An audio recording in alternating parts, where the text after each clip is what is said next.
You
are watching and listening to Chris and LCWFC on YouTube and your favourite podcasts.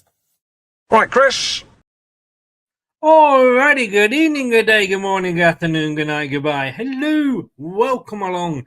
This is LTiDtv from Leicester Till I Die. Thank you for joining us, whether you're watching live on YouTube, and if you are, get those comments in. We'd love to hear from you. If you're watching on catch up, add your comments below. Why not? Or if you're listening via your favourite podcast platform, wherever you get your podcast from, thank you for lending us your ears. How are you? As you can see below there, we're talking women today. It's been a while, so we thought we'd have a bit of a catch up. Obviously, as things move through, things change a lot, and people develop private lives, believe it or not. So I haven't got one because I'm still a very old man living on my own who's separated from his wife and whose kids have all grown up and moved out. Of course, some would call that lucky. But others move on, get jobs, don't have the time that they had before. So we're bringing the women back into LTiDtv1.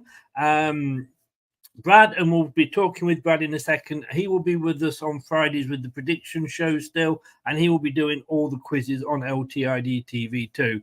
But with anything like when we do this, what we always say is private lives, work, socials, families, all comes first. It all comes first. It's just me.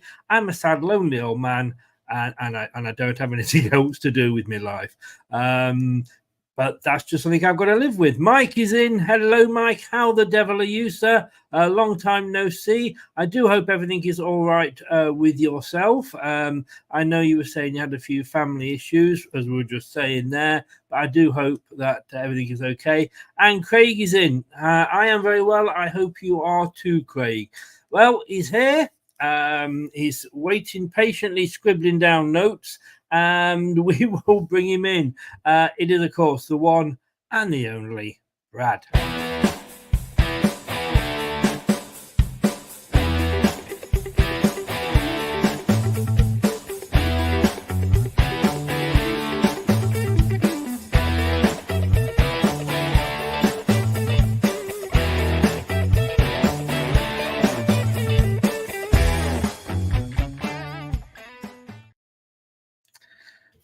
Oh, put your copy of Penthouse down. No, oh, sorry. No, I definitely was really organised. I definitely haven't been scouring. No, what? What? No. How are you doing, Brad? I'm doing well, mate. Busy, but I am doing well. Good. How are you? I am not well, to be honest with you. As I've just said, no misses to bug me, no kids to go mad at me, no job to get up for in the morning apart from a radio show, which is something I enjoy doing. I'm just a Billy No mates, really, but apart from that, I'm fine. Glad the Euros are over. That was the biggest waste of time ever. Proper football is back, in a couple of weeks. Well, in fact, it's back tomorrow because we play Shrewsbury. Cooper's first proper game, I would say, was in charge. We did beat Villarreal. That was a behind the closed doors, no atmosphere sort of game. But good to see Vardy on the score sheet. But we're talking women today. Yeah, yes, we are, which is a rare occasion for both of us because neither of us have any experience speaking to women. So speaking about them is something entirely strange for us. Certainly not at the moment, anyway. You know, although I think you've got a better chance than I have. So, but yes, the women's games are back. They've announced the fixtures today. They've been, well, I thought they'd actually been busier than they actually turned out they have been, if that makes sense. But we've got some signings, we've got some contract extensions. But for everybody that hates Pac-Man on the front of the Leicester kit, it has been announced that King Power have named principal partner of LCFC Women. Now, interesting thing is there, Brad, you may know, you may not know, with the men's strip, they do a ladies' version of the men's strip. Do they do a men's version of the ladies' strip? Well, I think some people would be inclined to be wondering that because I have nothing against the company that Leicester are sponsored by. I just think it looks hideous on our kit. It looks like somebody fan designed it, thought it looked good, thought it would look well on the shirt, put it on there and went, oh, what have I done? Because King Power, it was kind of like Walkers in the 90s. You got used to seeing them so much, it just looks weird with something else there. But, I mean, football is a finance game nowadays, isn't it, Chris? And a big money contract in. I mean, is it worse than FPS? Probably not. I know some people actually really like the FBS logo. I thought it was horrid. But this happens with sponsorships. We had, Gordon Bennett, we had Alliance on Leicester, and a lot of people thought that was tacky and crap with the plus sign of their logo on it. Obviously, they got brought out and became Santander, but it is what it is. I can remember Topps Tiles. That was not the best. The scariest thing about that, Chris, was the mascot that used to walk around. Yes, one-legged tile. That was creepy. Yes, it was. It was. But look, at the end of the day, it's money that comes into the club. So I don't care if like I say, the sun is on the front of the shirt. I don't care who, because everybody's bringing money in. I don't like the logos. It's the look of it. Like FBS, nothing against them as a company. It was just a shit logo. And let's be honest with you, it looks like we've got Pac-Man on now. But look, the women are wearing the same shirt as the men's, right? We know that. It's exactly the same shirts. Surely they should do a men's version of the women's shirt, because I mean, otherwise it'd be sex discrimination, wouldn't it? Well, you could play that card and probably get away with it, but I don't know, mate. I don't know. Do you think the options would go both ways? Because some people might not like the King Power logo, even though it's our owner's thing. Doesn't mean you have to like it. And some people want, like you said, women might want to have the new men's logo on their shirt, so they're paying that, and it's vice versa. If you give me the option to have a men's style shirt with King Power logo on for the season, I would. Well, I probably wouldn't pay the money for it because the pricing, Chris. But that's something that can get touched on either on a different show or later on in this one. I don't know. Oh, totally. And you do have, because of what it is. You do. It's not on the children's shirts, and you can purchase the shirt. I think you pay an extra 10 or something like that, and you purchase the shirt without the Pac-Man on it. So, with nothing on it, if you like. So you have got that option. Yeah, that is true. That is true. It is good to see.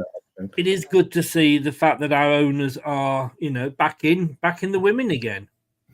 Well, yeah. I mean, it has been a while. Obviously, we had that FBS contract, and that was a bit weird because they obviously had I never knew a sponsorship could have a relegation release clause, but there you go. They kind of had one in the fact that they wouldn't be our main sponsors, so they kind of have always been around for the women, but the women normally it matches like for like. If the men are sponsored by it, the women are sponsored by it. So, look, maybe we're trying to find selling hotel loopholes like Chelsea are with their FFP, and we're trying to find it by getting double sponsor money. Who knows, Chris? But either way, it sounds such a silly thing to not like a shirt over, but it's amazing what can ruin a shirt for you, isn't it? You know, it is. I mean, Ben says here, our guys give BC Gaming a chance. At least we got a sponsor, especially from just getting promoted. Literally just said Ben.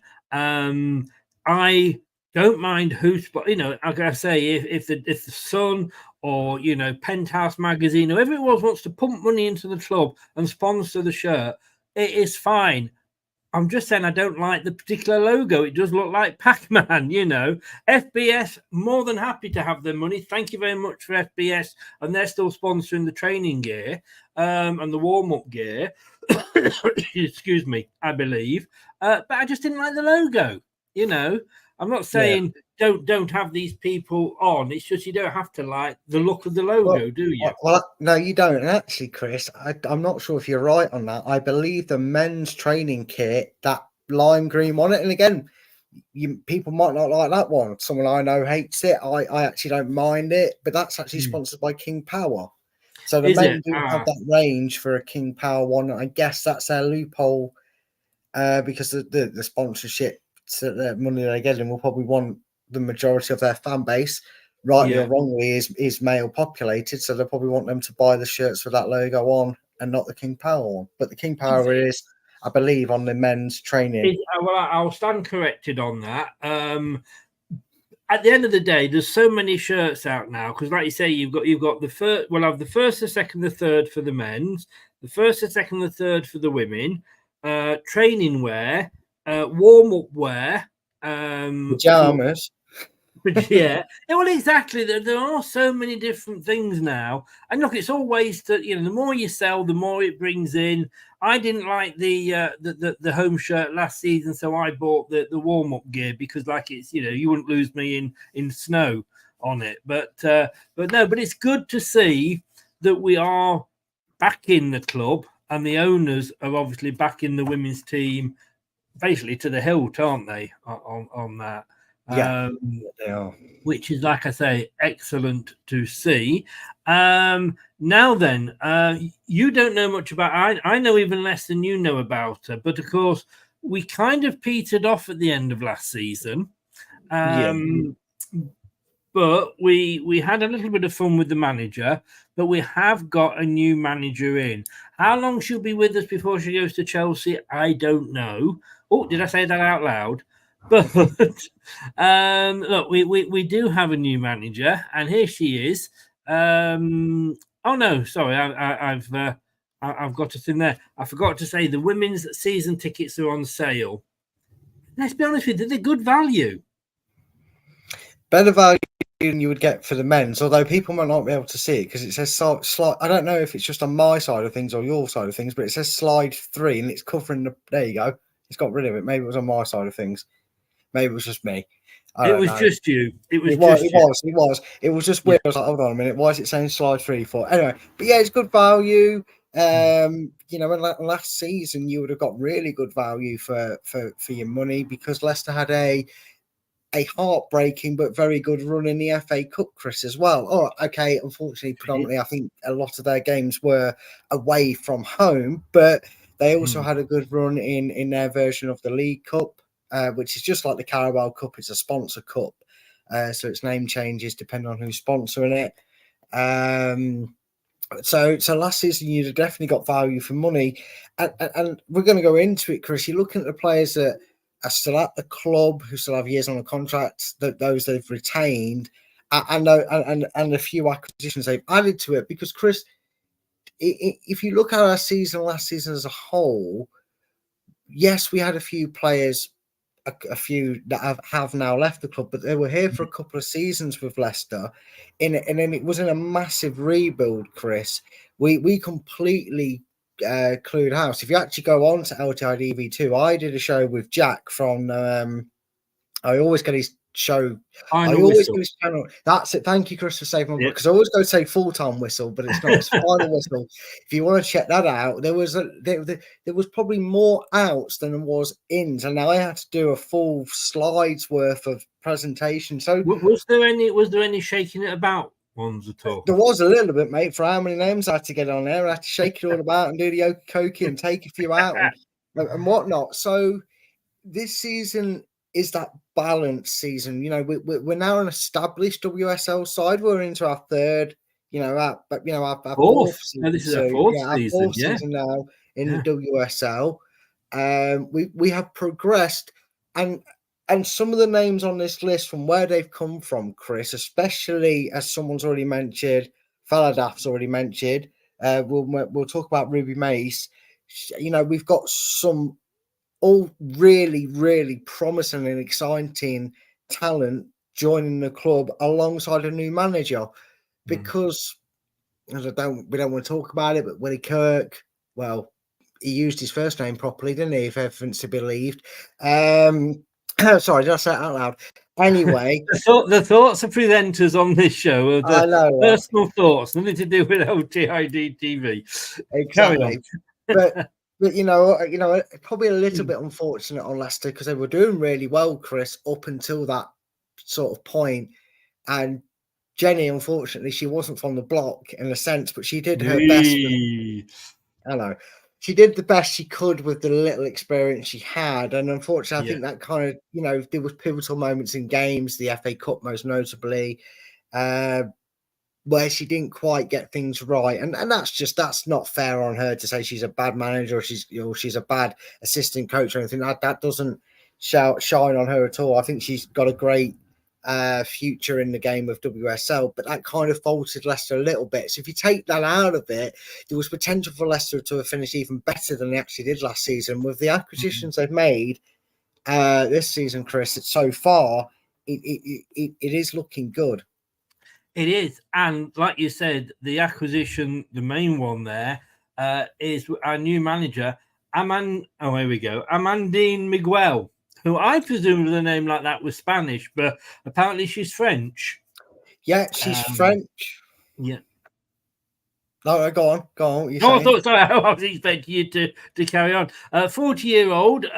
She's joined the Foxes from Stade de Reims. That's not D Reims, by the way, the pop group. That's Stade de Reims, or is it Reims, whichever. Well, you're going to pronounce it Reims. I'm going to pronounce it Rhymes. So one of us is right, or we're both wrong. Well, we're both covered then, aren't we? Really. It says here that she joined after an extensive recruitment process. I think if you'd gone out and had a tenner on this woman joining, you'd have got very, very, very good odds. Yeah, you would have, but it seems to be the new Leicester mentor way. Like you said, Chris, maybe next year she'll get brought out by Chelsea and follow another young up-and-coming manager that did the same with us. But she's actually got a good record. She's 40 years old, so she's not been, she's very young in the managerial game senses. You could say, okay, in the WSL, there's a lot of managers that are that sort of age or even younger, some of them. So it's a bit easier to get started into as the men's, but still. Now, she didn't write the theme tune, sing the theme tune, but she did start in Bergerac. That's where she initially started. Yeah. Wow, I remember Bergerac. That was filmed in Jersey, wasn't it? Well, yeah, but that is apparently where she started her career in Bergerac. So she didn't, like I said, didn't do a Waterman. She didn't write the theme tune, sing the theme tune. If you like Little Britain, you'll understand that reference as well. I'm sure Chris does. That's why he laughed. But she managed in France all her career. You are on about the TV program and not a team called Bergerac in France, is there? There's a team called Bergerac, but it's probably not pronounced Bergerac, but it's definitely spelt the same way as Bergerac. That's why I used a little quote, mate. That's why I used it as a little funny way in. But someone's probably going to it's pronounced this, but come on, go with the joke. Anyway, she's managed in France all her life. She spent 4 years with the French side, Reims, and she actually guided them to the Premier Division. So if you wanted it to sound more Spanish and then actually turn out to be French, because I thought it'd be League Un essentially, but it's the WSL League Un, but it's not like the men's side. But yeah, she's in the top Premier Division for France. So she guided them to promotion. She was there 4 years, and Leicester have done their research on her. She likes to play attacking football and not to give too much away with the idea of the signings. Chris, she does really believe in the young products coming through. So it's a promising and interesting signing. Yes. And maybe this is what Leicester need. And that not Chelsea coming in and stealing her next season. What they need is a manager that's hungry, wants to prove herself in WSL. She's come out and said it is the best division, the top division to work in the women's game. And I know people will say, well, she's going to say that she's joining a club, but it gets the most finances for the sport of women's football. It's got Sky contracts for football. It's the only real way you ever really know other teams playing in the Champions League of the women format is the likes of the Man Cities, Man United, and even weirdly Spurs, but that's a whole different weird scenario. But you know what I mean? Obviously it is an attraction. She wants to make her mark in the WSL. So this is an exciting signing for Leicester to appoint as manager, and probably why, Chris, they just thought it was best to see that season out and not change manager mid-season and wait for the opportunity to come. Well, I think, and no disrespect to Bristol City, who were awful last season, I don't think there was any, because there's obviously only one goes down, so I don't think there was any danger of us going down at all. So yes, like you say, we might as well, because we'd had a good start, and better than we probably could have hoped, and then we kind of trailed off a bit. But like you said, there's a lot going on. But yeah, not only did she get Amanda and get them promoted, she improved them every single year. Yeah, which is the mantra that Leicester City will want, Chris. Leicester themselves have improved on every single year.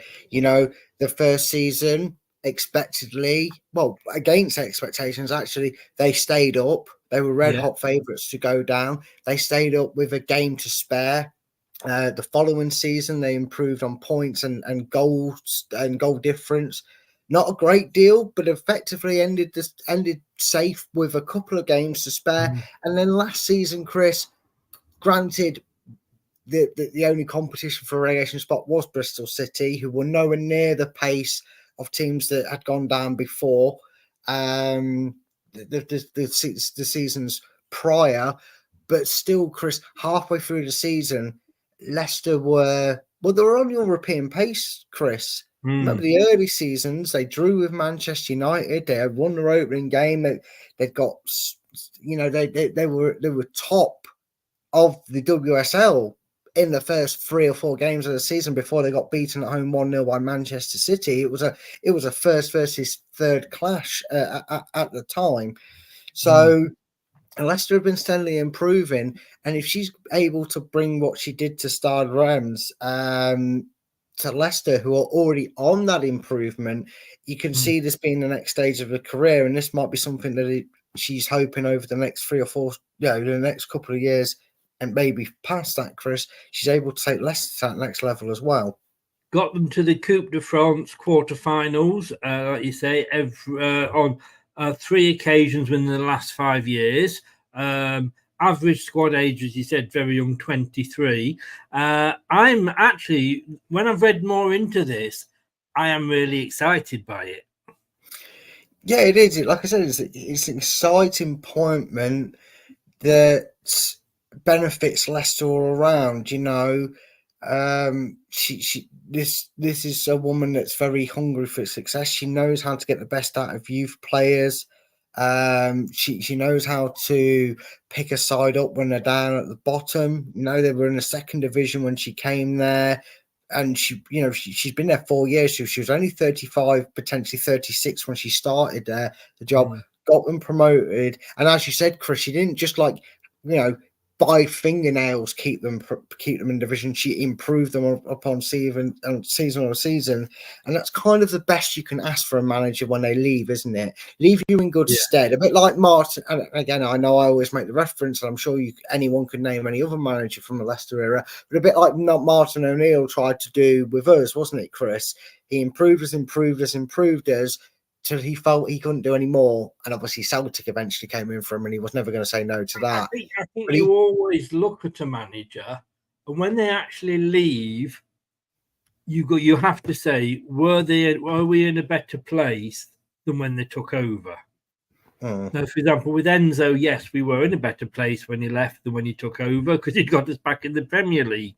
It doesn't always work, because obviously with Brenda, we were in a worse position because he got us relegated, but we had a bit of a nice bit of a ride with him during the way, didn't we? But you know, but you look at Stuart Pearce, and I mean, I put a thing up there. You know, they've actually advertised the job, so all these gobshite mouthies that said how awful he was, I can now prove that they know a lot more by applying for the job and getting it. Yeah, I always, you look and think, where were we when he took over? Sam Allardyce one game, Capello before that, McLaren before that. We're in a hell of a lot better position now. Oh yes, definitely. And I just think this is an exciting. She's off to Perth with the Perth International Cup, and they're not there when I land in Perth. How inconsiderate is that of them? I know, disgusting, despicable behaviour of them not to be there when you are, Chris. That's probably why they avoided it, mate. Well, I had got my shirt with Tierney ready on order, but I'm going to have to not buy it now. You know what I mean? Well, they will be forever saddened, Chris. Forever saddened. I'm sure they will. But look, that's the woman in charge. God bless her, and good luck to her, like we say, for the coming season. And just to say, if anybody is interested, on Wednesday, I'm going to be joined by Maisie, who is a big Man United fan, but she's also a big WSL fan as well. And she will be doing her predictions for the league about where everybody will end up at the end of the season. And I know where she's put Leicester, but I'm not saying anything. Bottom, I'm going to have words with her. She needs to have words with her, Chris. She can't put us bottom again. She did this. You'll have to tune in to find out. We're not top. I'll give you that much of a clue. But right, let's get on to the players then, because this lady joined as Mita Ale. I'm saying nothing about stout or bitter or lager, but completes a permanent Foxes move. Yeah, the defender, she made a loan switch from Spurs permanent. She was one of the players that made an impact throughout the season. Probably didn't make as many appearances as she was helping, but she's 22, Chris, and the start of that mentor towards, back in that average age and what the Leicester mentality is and what she specialises in working with young players. Like I said, she's 22. She played well in the games that I was able to see her play in. And I'm glad she's coming permanently. It's nice to turn these loanies into permanent signings.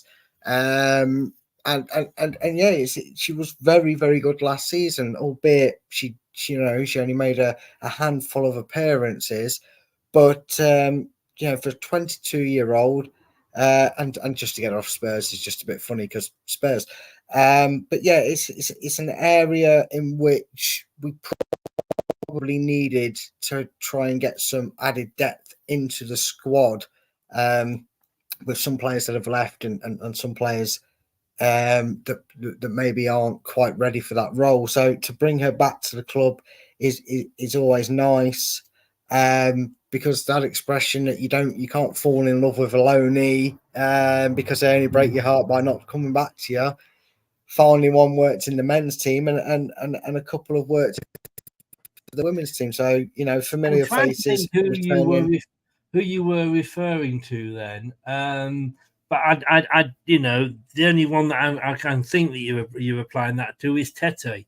But no, don't be stupid, no? Chris. It was have a Luke, man. Yeah. There you go. Oh yes, exactly. She said to LCFC.com, I am super pleased to be staying at the club. It was a needed decision for me. There is so much opportunity to keep growing here, and the game time is important at my age. Like you say, at 22, and we'll come on to the players that we've actually released later on, but at 22, especially in the women's games, you haven't got the opportunities that you've got in the men's game. You know, if it doesn't work out, let's say for somebody at Leicester, they've got divisions they can drop into and still earn a decent wage and it be a full-time football job. You haven't got that really in the women's game. So, she needs to grab that opportunity and, felt quite rightly there that game time is important to her. Yeah, it is. It's important to all the women. And again, she's at that perfect age, men or women's side, in and around the early 20s. You want to be at a club that's going to give you, or seemingly give you, the opportunity to play a lot of first team football. And like I said, she had a spell in the first team, and she's obviously impressed enough for the backroom staff. That she's brought in that they decided to bring her back to the club. That speaks volumes to how impressed she was over the limited amount of game time she was given last season at the club. So I'm happy for her to be back. I think she was fairly solid on the ball, quite quick at the breakouts, which is the style of play we can expect to continue. At Leicester, probably even faster than what we had under Kirk and Jenny, because she does like to play the ball with a bit of pace going forward. So great signing. It is like a new signing, and it's probably even more beneficial in that way, Chris, because she knows a lot of the players. I know there's been a few that have been released, but there's a lot that have been retained. There's no settling in period, is there? Yeah, exactly. So she doesn't really have to go for that. She won't have no initiation like some of the youngsters and new players will get. Yeah. Because I'm sure there's just as much banter for the women as there is the men. Sure. I'm sure there's a Vardy in that dressing room somewhere. Yes. So she'll have as long that. as it's not Mrs. Vardy, will be all right. Well, yeah, there might be a court case then. But no, Chris, all joking aside, she's already embedded into the club's mentor. She knows the training ground facilities and the staff there. Well, the majority of the staff there anyway, because I'm sure our managers have brought some of her own stuff in. But nonetheless, Chris, it's a great signing to be bringing in. Now, I just wonder, because we've now made another defensive signing, and this lady is Sarah Keys from Belgian side. Oh, who knew? OH Leuven. I've heard them before. I've heard about them. Another defender adds to the defensive rank. 3-year deal she's signed. She's represented her country 28 times. This might be the start with us getting our first continental manager in for the women, to seeing more continental players coming into the women's side. Yeah, it is. I mean, again, it's an area that we need strength in. We've lost a few on the release side of things anyway that were not just bit part players, Chris. Some of them were first teams, regulars. I think it was an area that we tried to strengthen in January, but with what happened at the club, it wasn't a viable option to do over the winter transfer. And look, she's 23, Chris, and like you said, she has 23 caps. But more importantly, Chris, 14 of those have been for the Belgium first team. She's gone through the ranks at the Belgium. She's got 23 caps in total from the 23s and 19 and first team, but 14 of them 23. So over half have been for the Belgium first team, And like you said, she was at Leicester's. She actually started her career for a season at Leicester City's sister club. Went somewhere for a year, I can't remember, and then spent the last 4 years at the Belgian club that is obviously owned by Leicester. We do still own them, don't we? We do, as far as I know. As far as I'm aware. Yeah, because otherwise it makes my notes and your notes look really bad. But so she spent 4 years there. So Leicester, again, already have the advantage of knowing what she's capable of. They would obviously have people out there watching both the men's and women's Leon side, so we know a bit about her. And like you said, Chris, it's incredible to say she's only 23 years of old, and clearly if she's getting into the Belgium national side, which is a very decent national side to be getting in on either side of the scale, Chris. I'm really excited by this signing. This is not a rough gem a gem picked out of a rough pile and a bit of a gamble from Leicester. This is somebody who has that football intelligence at a very young age. And if you were to say Leicester weren't the most leakiest defence last season, but they did actually concede a lot of goals nearer that back end of the season. Yes. Again, disruptions on and off the pitch could have accounted to that, but it did happen. This could be a signing that really helps potentially shore that up a bit more for Leicester to be a bit more defensively sound in the season coming up. Well, there's a little song, isn't there, that goes 1 defender, 2 defender, 3 defender, 4. It is defender, isn't it? Not potato. But let's add another defender into the ranks, shall we? A very nice lady, Jamaican international defender, Chantel Swaby, is it? I think that's how it's pronounced. 2-year contract, subject to league and international approval. 25 years old, only 2-year contract, though. Yeah, I think that's about the average, though, in the WSL. It's not got up to the Premier League standards of being able to offer 4, 5, 27 if you Chelsea year contracts. I think 2-year contracts tend to be by the by. You probably find next year she'll if she's done well, she'll get offered another year's extension. That's what Leicester have been doing in years, because you have got to be careful, Chris, because you have one season that goes badly and you've suddenly got these players on big contracts. You're kind of stuck with them. It's like having an injury. It's like having a guy sign on a free from Southampton, scoring 1 free kick, getting injured, and never kicking the ball again for Leicester. Bertrand. So you don't want to make that mistake. Although I am surprised you say that she's a defender, Chris, because I could not find. And my camera's frozen apparently. So you've got this lovely image of me. I'll just. No, I can't. Yeah, I'm doing that and trying to unfreeze it in a minute because that face is disturbing me. Because I got her down as a midfielder. She's not a. I've got her down on a Wikipedia page. She's a midfielder. Chantel I've got it on Swaby. here on LCFC.com. Jamaican international defender Chantel Swaby. Well, maybe they've done an LTiDtv with her and already changed her position, and she's going to be playing there because she came up on Wikipedia as a midfielder. But either get way, on there and get it changed, Brad. You know what Wikipedia's like.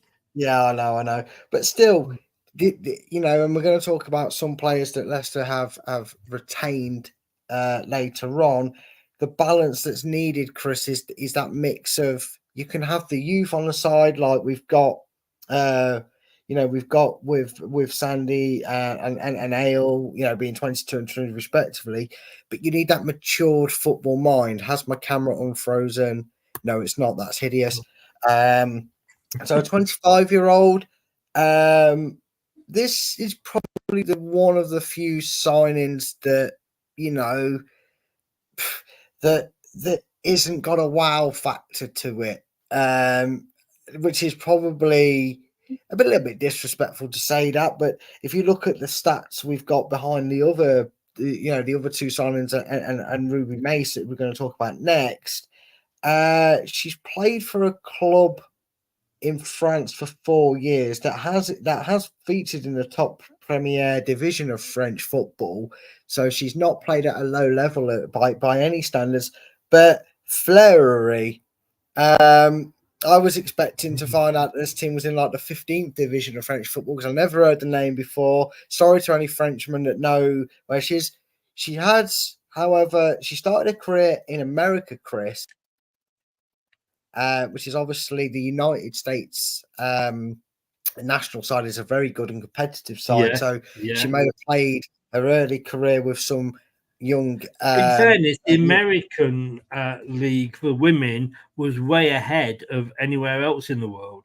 Yeah, so maybe that's something that appealed to Leicester, that she had that early experience out, in her younger days playing in America. and playing alongside and probably against some very talented United States internationals. She then unfortunately decided Scotland would be a great location and play for Rangers for a season, but we all make mistakes in life.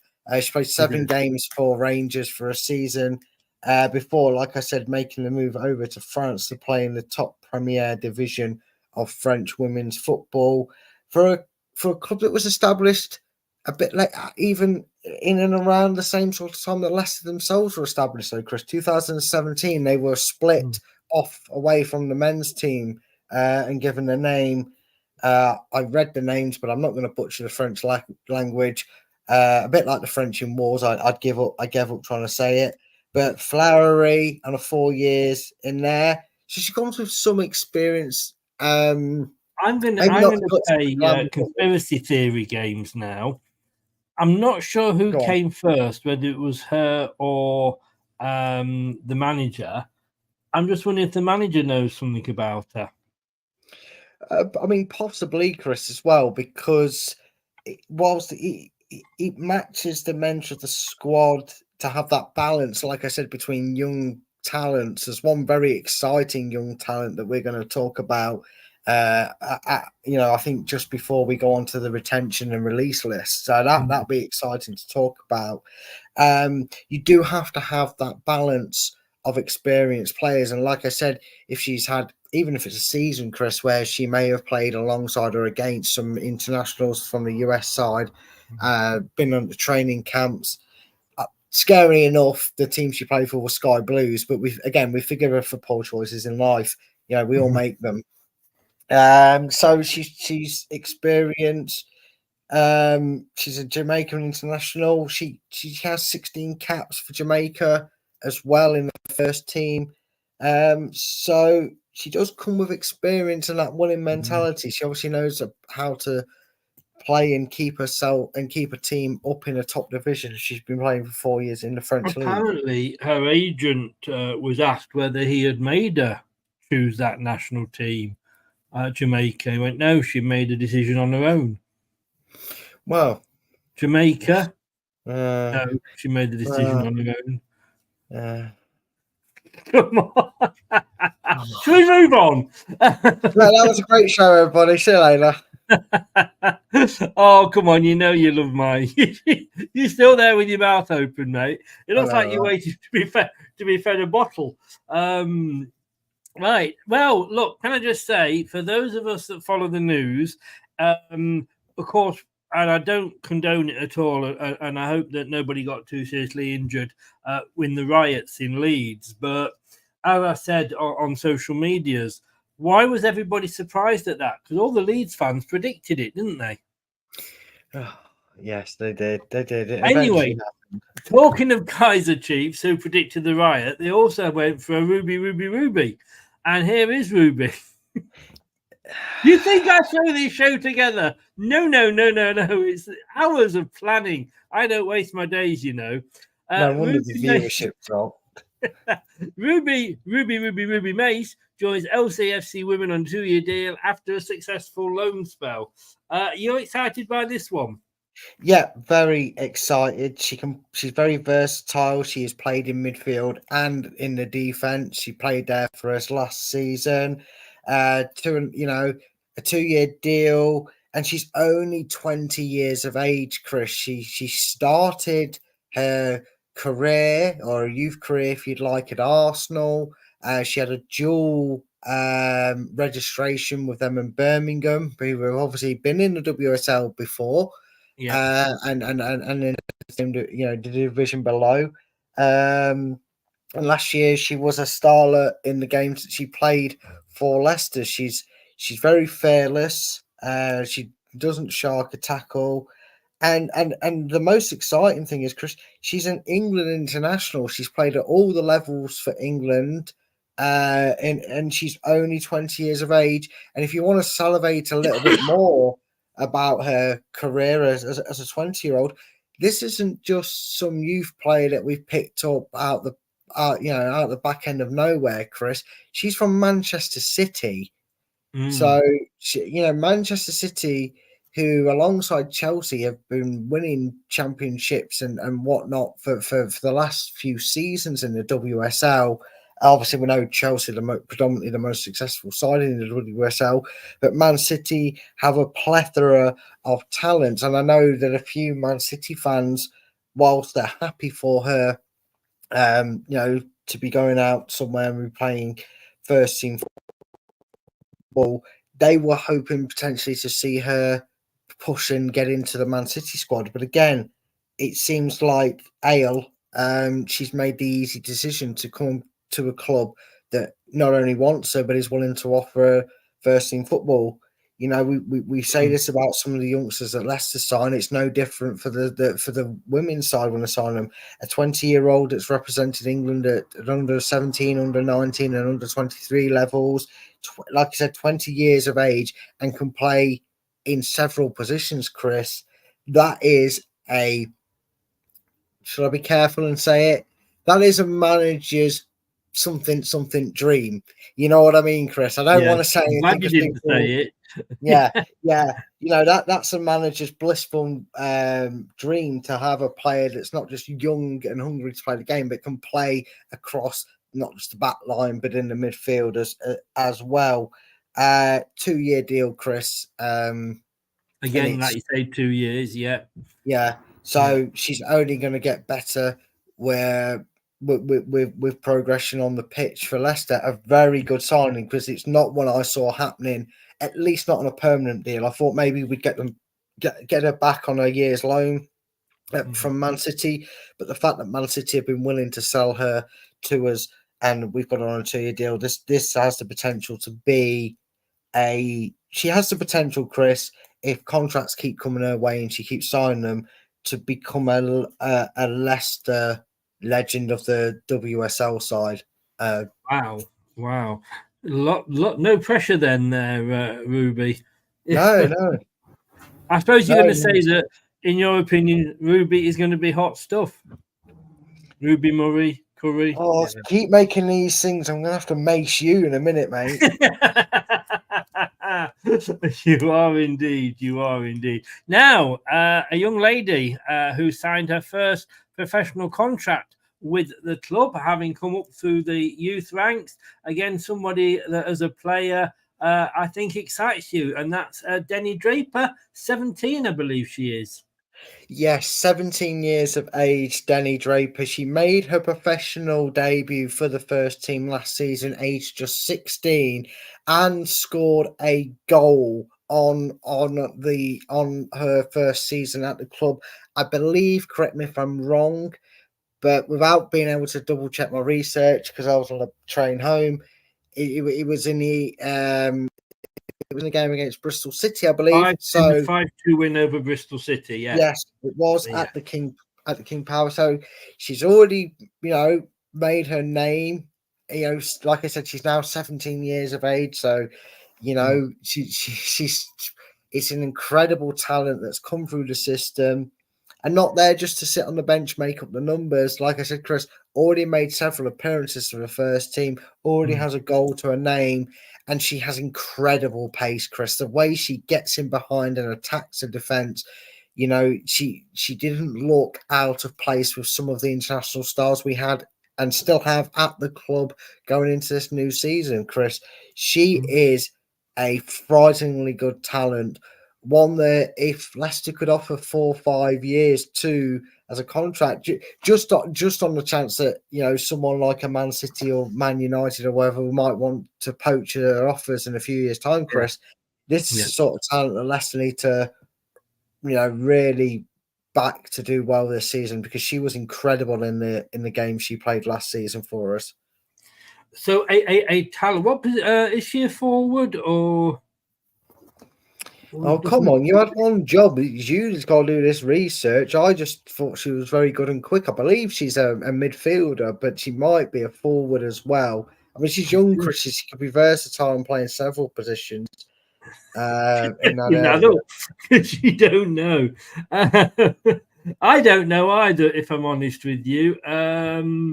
She's a forward, Chris. She is a forward. 4 matches, 1 goal. She's a forward. I didn't need to Google that. Yeah, so she can play as a forward, and she's got the pace, Chris. Though she has got the pace to play out on that wide. If the gaffer decides that's the system she wants to play. I mean, I'm just reading LCFC.com, the press release, and I thought LCFC might have told us what position she plays in, but apparently not. Apparently not.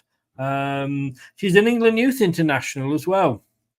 Yeah, so again, she made her England youth international appearance at the age of 16, and this is what I mean, Chris. If there's ever a homegrown talent to get excited about, this is the one. She, showed no fear in the WSL. Was not intimidated by some of the quality that she came up against in a 4 appearances last season. Got the confidence of the goal naturally because Leicester have only had three full seasons in there. She's Leicester's youngest ever goal scorer in the WSL, and she has that potential, Chris, that if she can kick off anywhere near what she achieved last season in the short space she was given in the first team, Chris, this is one of them where Leicester are going to want to make sure she's signing a 3-4 year deal probably come next season. Well, 3 players have been given contract extensions, which, if we add that onto the fact that last season a certain Sam Tierney extended a contract, she's still got another year to go. So I'm pleased to say that Sam Tierney is staying with us for another season. She's your best guard, isn't she, Chris? I just think she's a very, very influential player. And was often captain, I believe, last season as well. He just fancies the guys. No. Moving on. Contract extensions going to Shannon O'Brien, Janice Cayman, and Sophie Howard. Deservedly so, do you think, for those 3? Yeah, very deservedly so. And again, backing up that experienced head you've got in there. Janice Cayman's 34. She was 32, I believe, when she signed for Leicester. She's been here a season or 2 now, and she's still playing for the Belgium national side, Chris. She has a wealth of experience. Fantastic signing. I think Sophie Howard was a brilliant player last season for us. She made some vital clearances and even started some vital attacks in games that we went on to win and turn around on occasion. She is a very good player. And Shannon O'Brien as well has been great, predominantly off the bench, but it's nice to have these retentions, Chris, because like I said, this is probably the first season where pushing the boat last season with how many signings and how many players we had to replace last season. This is sort of calmer transfer window, if you will. And again, kind of like getting the 2 loanees back on a permanent basis, re-signing players who are out of contract does feel like a new signing. It kind of, gets the morale of the players that are already there, knowing that they're going to have mates there, Chris, because they will have made friends in that dressing room, and sometimes that has and can influence any player on their decision what they're going to do. So seeing them get extensions on the contract is very good to have. It is. Now, 6 players, though, that have been released. And I suppose with all these signings coming in, there was going to be players that would have to go out the other way. Amy Palmer, Remy Simpson, Josie Green, Demi Lamborn, Monique Robinson, and Aileen Whelan. Yeah. Green did come off the bench. And again, you're talking players that you're talking here several players, Chris, that I'm not disheartened too much that they've gone, but it may have been a nice option to keep them around. But you don't want to keep players here. Some of these players have been at the club a while. Green and Palmer and Whelan had been at the club a while. I mean, even Remy, she'd been at the club a couple of years, and she's an international, Chris. and she actually featured a lot last season. So she's probably out of all of them the biggest surprise for me on this. Palmer, Green, and Whelan were rotational players, and with the greatest of respects, whilst they never let us down, Chris, you felt like. Well, you remember, Chris, when we used to look at the bench of Leicester and we'd see, we've got an Amarty and a bloke we've never heard of on the bench, and a Danny Ward, and four goalkeepers. Yeah, and the goalkeeper army on the bench, and we realised that the more viable talents were on the pitch, and if we were taking them off, we weren't. It is what it is. But Whelan come to the end of her career. Green and Palmer probably, as fellow Daft says, Palmer and Green probably felt the need to try and find a new club that's going to offer them the playing time that they want. Remy Simpson is the only surprise. Like I said, she did play a lot last season, although she did kind of drift off from her first season form where she was really good. I mean, Rantalar is an international that kind of maybe outshines her on that perspective last season. She was incredible for her. So maybe, she felt a bit pushed out. And then comes the horrible part, Chris. I do not know who the other two are. They never featured, to my knowledge, last season for us in the cups or the maybe league. That's why they're being released. And sometimes, and unfortunately, Chris, sometimes this happens where if they're not getting game time in the under-23s, they're not seen as a future player. It's almost wrong. Well, it is, in my opinion, it's wrong of the club just to keep a player for the sake of keeping them for homegrown status or whatever. But I wish them all the best in their careers going forward, and I wish Whelan a happy retirement in it, because she's been a great servant to the club. So she has, and it's not easy running a club and playing for it as well, is it? No. I mean, how Susan copes in there. The amount of times I used to say that on my commentary, Chris, we go, Whelan's got the ball and it's not Susan. Oh dear. I know. That's why I said it. But look, let's have a look, because the fixtures have been announced today. I'm not going to go through every single one because I'll take 10 minutes to analyse each game. Yeah. But the exact dates and venues will be confirmed by all teams in the coming weeks. However, all LCFC women's fixtures are scheduled to take place at the King Power Stadium. So that's fantastic again with the backing from the club. Because let's be honest with you, they've got to, they don't really probably fill more than one side, do they? If that. But they've got to light up the whole thing and have security, etc., etc. So it is a commitment to give the teams. And even, is it Manchester City? They don't play at the Etihad.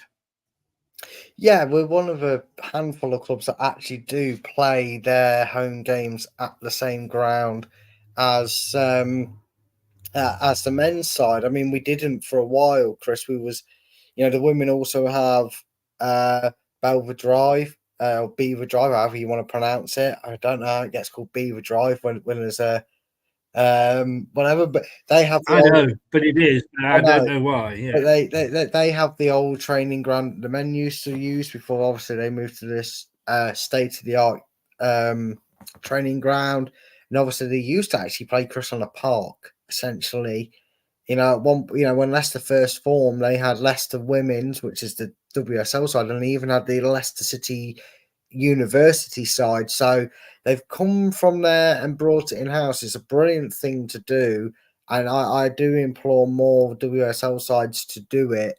And you know what, Chris, a few games last season, with the growing capacity on Sky, with the growing interest in the WSL, with the growing following for the bigger sides in the WSL, whether you like it that way or not, there were some games at the King Power, Chris, where they were spread across two stands because they brought a following with them, and the the home crowd was up in numbers because of that, Chris.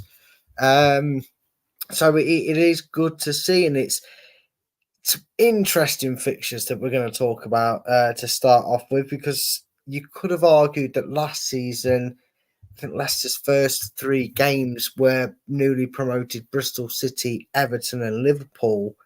Just before we get on to that, the other point that I wanted to just make there is that obviously there's going to be a time when we might clash with the men's team. And when that happens, we're playing at Burton Albion's Pirelli Stadium. Yes, that is our secondary home ground. I mean, you probably know more than me. I mean, it's anything from a 48 to 1 hour and 5 minute drive, depending which ways you go. I would have thought there would have been stadiums that were a bit closer that we could have done a deal with. Possibly, but the thing is, Chris, it's the size of the stadium. It's the money we'd pay out to Burton compared to maybe saying, "Oh well, you know, the Tigers aren't playing at home. Why can't we do to their ground what they did to ours when they borrowed it?" It's the costs, Chris. So, you know, there is probably more local clubs that we could use, but the cost is there. Or there's local clubs, and unfortunately, Chris, there's probably more local clubs that you could say, well, this is a 9th tier side, an 8th tier side. They don't have the facilities that are required for a WSL fixture. You know, you have to meet certain requirements. So they probably just picked not the lesser of two evils, but the most suited all-round ground that was within a reasonable location. The thing is, though, and I'm gonna labour this point because it's something I feel quite strongly about. It's not even in our county. No, but there's going to be clubs. Sure, I mean it's in Staffordshire. Surely there's going to be clubs like Loughborough or Colville. But do Colville hold the facilities and the club strong enough to be able to compete with the rules and regulations of the WSL? Because that's the problem that certain clubs have faced with the Premier League. I mean, Luton had to make drastic changes to their ground for their one season in it. Good point. Yeah. So that all depends on it, Chris. I'm like you. I'd prefer it to be a bit more local. I think, in fact, if it was able to be kept within the local community, more fans might be inclined to go there. Let's just hope it's only an off chance, an off game that we have to do. That maybe it's we do seem to have a good relationship with Burton, don't we? Because we've played them a lot of pre-seasons. I don't think we are this pre-season, but we have done over the past 3 or 4 or 5 years. We always seem to be playing Burton, and we've had them in the couple of times. So we do seem to have a good relationship with them anyway. But look, that's just a little niggle of mine, and I told little niggle not to keep coming into my house, but he keeps doing that. So we're opening up against Liverpool away, and then Arsenal at home. Yeah, 2 tough fixtures. Liverpool bounced back from relegation back up to the WSL and have had 2 very successful campaigns. Well, they were above Man United last season. Yeah. Again, very, very good campaign for them to be above a team as strong as Manchester United, who, funny enough, probably are better than the women's side. I think that's still hilarious that he's made it with all these players and then he's instantly fallen out with them. But, done better the women's than they're doing the men's, Manchester United wise. Ask Maisie, she'll tell you. So, yeah, they're not going to be an easy opposition. And then it does, like I said, Chris, this season may be a bit of roles reversal last season. It doesn't get any easier with our first home game because last season, Chris, they battered us home and away. And in fact, we lost 5-2 to them at home in the King Power. And whilst that was a bit of a battering, it was also our first 2 goals we ever scored past Arsenal since being in the WSL. We hadn't scored a goal past them. So it's going to be interesting. The only thing that you can look forward to is the game that follows that is at home. It is against newly promoted Crystal Palace, who you were imagining, Chris, would be the side to beat this season in terms of being one relegation zone They're expected to be down there. In fact, I believe the last time Leicester and Crystal Palace met was when Leicester got promoted up to the WSL, and it was in the FA Cup. They beat them in the FA Cup, Chris. I could be wrong. They might have met them in a league after that, but I believe they did meet them latter stages of the FA Cup. So they know how to beat Crystal Palace. Interesting thing there is, so we play Liverpool, and we can only go sort of on last term to sort of see how these teams perform. Liverpool finished fourth, 9 points behind Arsenal, in fairness, but 6 ahead of Man United. You say they got Arsenal who tanked us twice last season. Then we got, I say, the Palace game. Then we've got Aston Villa. They finished 7th, so they were sort of kind of mid-table. And then we've got Everton, who finished 8th. So if we don't get a result against Palace, we could be looking at a pretty tough start, couldn't we? Yeah, it's going to be a tough start if things do go wrong in them opening 5 games. You would like to think that Leicester aren't going to succumb to a banana skin against Crystal Palace, but never write anything off. There was 1 or 2 banana skins last season with expectations, and obviously football isn't one on paper, but it's also an opportunity for Leicester fans to see how they're going to go about playing their football last season, because there was a bit of discontent under how backwards and sideways it was, almost like they were copying the same handbook of a certain Enzo at times. You could get the feeling for it, because Liverpool's winnable. We've always had good games with Liverpool, pretty end to end. I think they beat us and we beat them last season. Knocked them out the FA Cup, I believe, didn't we? Yeah, knocked them out the FA Cup on our way to a semi-final, which we were cruelly and wrongly knocked out of by Tottenham. Yes. We're not bitter about it. We don't talk about it. You know, so you know, we have been able to. You know, it's not written off that we're going to lose to Liverpool and Arsenal. Chris, we get asked this question a lot, and especially we've been asked this question before the men's fixtures were released, given Leicester's potential circumstances. Is it not a good idea to get a challenge out of the way? You know, yes, the expectation is Arsenal will beat us at the King Power, but it would be a real good early test for some of these players that are coming in and working on the manager's ideas while she's still trying to find her feet and you know, and really figure out the squad getting up to pace in the first couple of games of the season to have an Arsenal, Chris, in that first game or 2 of the season, because they can then sit back and either sit there and go, wow, how have we pulled that off? Which is fairly plausible that they could get something from the game, or they could sit there and go, okay, we expected to lose. What did we learn from that game? What mistakes did we make that we can work on and make sure they don't happen for the remainder of this season? So it's not the worst start of the season. But yeah, like any starts of the season, Chris, there is that potential that if we don't get anything or much from them first 5 games, it could end up being a long season for Leicester. Yes. Interestingly, no Christmas games in the WSL. In fact, you got a month off from mid-December to mid-January. I'm sure there's going to be some cup games in there, but no league games over Christmas, which is probably just as well, because December, and that's I'm not going to. I've only just picked up the highlight games here, so that's why November's not there.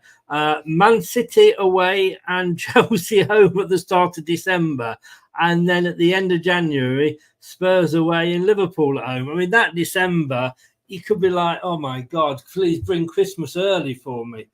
I mean, that is a horrendous December, isn't it?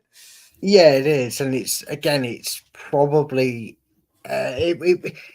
how we're going to feel about them fixtures, Chris, will purely depend on the situation of the league at that start. If Leicester have a good season for the first opening 3 months of it and set themselves up nicely, then they might go in there and go, well, it's 4 Hail Marys and you know, a chance again for the team to test themselves on how they do. If Leicester are looking over their shoulder and, you know, a Palace or an Everton or whoever is going to be down there at that point of the season, you know, you might be thinking, oh God, we need a bit of luck. Can we have a bit of, some results going out of favour and make it not such a hellacious Christmas. Otherwise, it's going to be a pretty miserable New Year. Yes, indeed. And I mean, I think the fact that we did reasonably well last season was the fact that we had a good start. And then you can kind of, lose without panicking. But look, like I say, our fourth season in this league. Let's not diss it too much. The interesting thing is the end of the season, which I'll move on to there.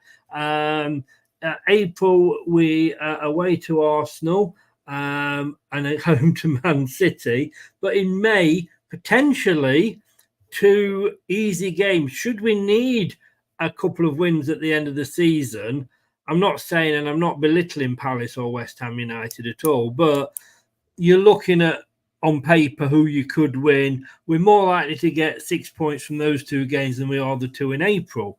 But again, I mean, you're looking at a Palace side that's just been promoted and a West Ham side that finished, was it 3 points behind? Yes, 3 points behind us in 11th. So you would look at that and think, well, if we're desperate for points at the end, that might be what saves us. Yeah, I mean, you'd like to get to that position of April and May and be going, well, minus a collapse and a rise in form from the team, whoever they are in 12th, Leicester are bound to be safe, which, kind of became the thing for us last season. Yeah, we was coming into that end of the season, Chris, and we weren't overly worried about, results on the pitch. The eyes were firmly on the cup run up to that point. So it would be nice to say it's not a bother, come them last 4 games, and we're not depending on us picking up a win or 6 points from our last 2 games. But it is also nice to know that if we have maybe a slow start and we pick up in the middle and we need just a strong end, that we do have them 2 teams in there. But then again, Chris, this is the WSL. Now, I'm not saying that Arsenal and Man City are going to be in the relegation fight, but like you said with Liverpool, a West Ham could have a blinding season, and then we'll be cursing that we're playing West Ham at the end of the season. Crystal Palace might shock everybody and find a way to fight and stay up, and then we're looking around the league thinking, oh God, if we didn't draw with Everton or Spurs in the earlier seasons. But Leicester shouldn't be thinking like that, Chris. The way they've progressed, the signings they've made, we, like you said there, Chris, we weren't just fingernails clear. We were 3 points ahead of 11th place West Ham. I think had the last few results gone a bit more in our favour, we would have been ahead of the likes of Everton and Spurs. Like I said at one stage, Chris, for the first 5 games of the season, Leicester were fighting at the top. Leicester was suddenly doing a Claudio Ranieri at the start of the season. Yeah. So I would like to feel that the way Leicester keep progressing on the pitch, Chris, and the way they keep going about things, that we won't be getting down to April, May, hands over our eyes, looking through the gaps in our fingers, and that we should be fairly safe by then. And looking, I mean, look, Bristol City came up last season. Not sure if they'd been in the top league before or not. No. Liverpool, who had come up the year before, had been up in the top flight, so they kind of had that bit of experience. I'm looking at Crystal Palace women here. Yes, they won the championship last season, obviously to get promoted. They won the champions of the National League South East Division 1 in 15-16, the London and South East Women's Regional Football League 13-14, and the South East Combination Women's Football League 03-04. Now, again, I'm not dissing Crystal Palace, and I wish them all the best next season, and just not obviously against us. But you would think they are going to struggle. Yeah, that's the natural way things are. Look, over the years, it would be nice, Chris, to be sat here in 3, 4, 5 years' time, saying that the division has expanded and there is more women clubs to allow that expansion, because that needs to happen as well, Chris. Like you say, all these low divisions, it's almost like Rex, it's almost like having a team in the conference winning 3 divisions and then skipping League 2, League 1, and the Championship out, and then being in a Premiership. You know what I mean? The women's game has that little flux gap at the moment through stagnating how many clubs are in it and whatnot. But maybe in, like, say, 5 years' time, we could maybe have 2 or 3 relegation spots like we're doing in men's, because, like you said, Chris, it's no disrespect to the Bristol Cities and your Crystal Palaces and even your Birminghams and that have gone down before. I think they went down in the first season that we came up, Chris. It's almost like nailed on in a sense. And yes, you do have a surprise. We were one of them. We were expected to go straight back down, and Liverpool probably a little bit stronger to stay up, but they were, again, had been a few seasons in there. So they were maybe expected to struggle, didn't. But you feel like every team in the division is going to look at Crystal Palace as a game that they should win or need to win to really ease off relegation. Obviously every team plays each other twice, but you'd imagine if we manage to beat them home and away, they're not going to beat many other teams in that division. If we're beating them and doing our job against them, you don't need 2 teams to be worse than you. You need just one. And whilst it may still not be Crystal Palace, you do get the feeling, looking at Leicester's squad and the talent they've gone on to add to it this season so far, still plenty of time to go for them to add to it, Chris. You'd imagine it isn't a case, but if I was a betting man, you wouldn't get a lot to put money on Crystal Palace to be 12th come the end of the season. No, indeed. Very, very quickly, just to round up with a couple of bits of news. John Barnes thinks Potter could be the next England manager and thinks he could do a good job. Just like John Barnes at Celtic, eh? And he was pretty shit at that as well. Interesting here, West Ham and Fulham are keen on Leeds Somerville, and apparently Ipswich have gone in for Schmodix from Blackburn Rovers. I wouldn't mind either of them 2 players at Leicester. I wouldn't, especially not Somerville. I do think he's a talent, but it was a bit of like O'Hara signing for Sheffield United. That to me said that either we weren't all that overly interested in him, or we didn't think he could make the step up to the Championship. And if these players are so good, Chris, my question is, all right, Somerville is probably one out of the 3 that I've just mentioned there. The 2 you mentioned and O'Hara that I've just mentioned. It's probably the only one that you could say should be good enough. But they're not being linked with huge names, are they? They're not suddenly being linked with, I just said huge names, I'm about to say Tottenham, but you know what I mean. And they're not being linked with clubs of high caliber. Maybe West Ham, who knows, with a new manager and the squad they've got. But I would take them, but then I'm looking at who we've brought in and who Cooper seemingly is interested in and the talents we're trying to get through the door. Although one of them now, I'm sure you'll agree with me, Chris, because you've stated the same about him. If they're not interested in coming to the club, then stop pursuing them. But that aside, I do think we've made some very shrewd signings. So if we did go in for them and he brought them in, and I'd back his judgment to bring them in. Would I be disappointed if they went elsewhere? Well, O'Hara's proven that, because I feel like Leicester either looked and went, no, he's not the standard for Premier League. Yeah, you would think on a free, a player that was only up the road in Coventry, we would have had some, interest in him. Or even that, Chris. Even on that scale, Chris, Ipswich Town, wanting to get players in, it's costing them nothing. It's not going to affect their FFP in that sense. They just need to offer them a wage. By that I mean the shitty rat face rules, whatever, because they won't be paying anything for him.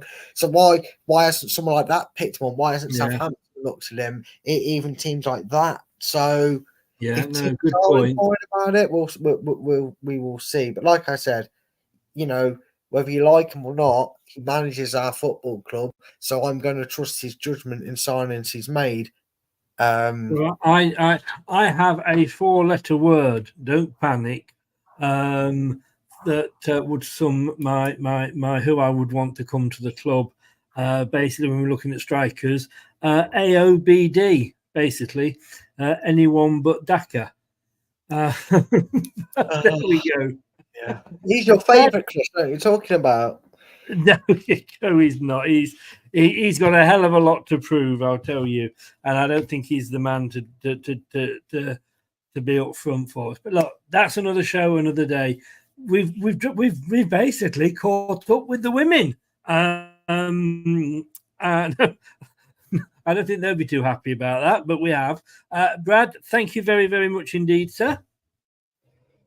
Yeah, it's been a pleasure, mate, and even pleasure for the viewers because I haven't had to see my gawping face. Well, it was a bit scary, I have to be honest with you. Was the way that it had frozen. For those wondering, here it is. There you go. Yes, it does look. No, I can't say that. I'll be taken down. We will be back, hopefully camera working, Friday at 5, when we will be relaunching the what's it called, prediction show and the prediction league for next season. Yes, those of you that are interested or think you're good enough to make predictions in this whirlwind league we call the Premier League, limited slots are available. Take a note down in your diary, set an alarm with a notification note on your phone in case you're wondering why it's going off. Join us on Friday. You'll find out how you guys can get involved in the league format that we'll be doing next season. Isn't that right, Chris? It is indeed 5 p.m. And if you're wondering why we're doing it at a weird hour like that, it is because we have got a friendly on Friday night. And I honestly can't remember who it is we're playing, but we have got a friendly. Not Shrewsbury. No, it's Palmero. The Brazilian side? No, I think it's the Italian. Palomero. Oh, yeah. Oh, I know what I was thinking of. And it's at Chesterfield. So, of course, we have got a friendly tomorrow. The only way you'll be able to follow it, as far as I can see, in any form at all, is if you can somehow get BBC Radio Leicester, which you may struggle if you're outside of Leicester. So I don't know what's happening with the coverage of the friendlies. I don't think any at all are going to be on TV. But I will see you on Friday at 5, Brad. See you Friday at 5, mate. Thank you very much for coming on. All the best, mate. Take care. Take care, everybody. Cheers, buddy. Bye-bye. Thanks to Brad there. Let me just, look at that. Took a Viagra and it all went big. And we'll also be back on Thursday at 7. Maisie from Devils United TV will be joining me. Huge follower of the women's game. Her knowledge of football is top notch anyway, but she's coming and she will be predicting how she thinks the WSL will end next season. Where's she put Leicester? She put us bottom 2 seasons ago. She put us one off bottom last season. Do we get any higher this season? Find out. That's 7 o'clock on Thursday. Thanks to everybody that's been watching and joining in. Really do appreciate it. Like I say, if you're watching this on catch up, add your comments below. And if you have been listening by wherever you get your podcasts, thank you very much for lending me your ears. I will see you all on Thursday. Take care and have a good week. And if I can press the right button, I'll say goodbye. Thanks for watching. These videos are tremendous. You better like them too, or I'll be back. This podcast is proud to be part of the TalkSport Fan Network. TalkSport. Powered by fans. That will conclude this evening's entertainment.